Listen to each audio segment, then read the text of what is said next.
Okay, so we are finding acute angle between two vectors. Now, the question might say to find the acute angles between vectors A, let's say vectors A and B.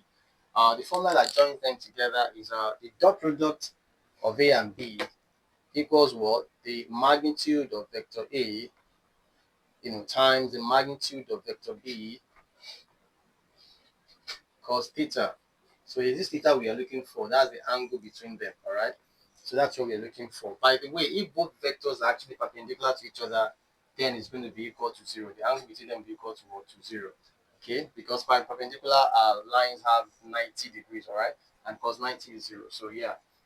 But here we are assuming that they are not they are not at right angles to each other or perpendicular to each other. So we are looking for theta, okay? Of course, if you make cos theta subject of the formula, we're going to be getting what? The dot product of vector A and B all over the magnitude of vector A times the magnitude of vector B. All right, so that is that. So how do we get to know the dot product between A and B? Dot product is just AX BX plus what? AY BY. Okay, all over the magnitude of A times the magnitude of B.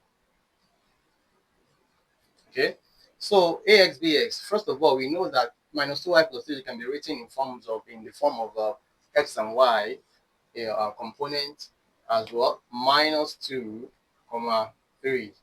All right, and here is going to be what? 4 comma minus 5. All right, so this is going to be our what?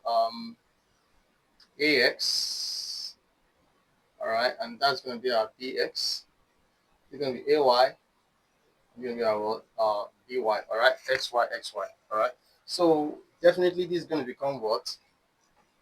AX, that's going to be minus 2 times BX, that's going to be 4, right? Plus AY. AY is going to be 3 times BY minus 5, all right? All over the magnitude. We have done a lot on magnitude, so I'm just going to go straight ahead and put in, the component inside square root.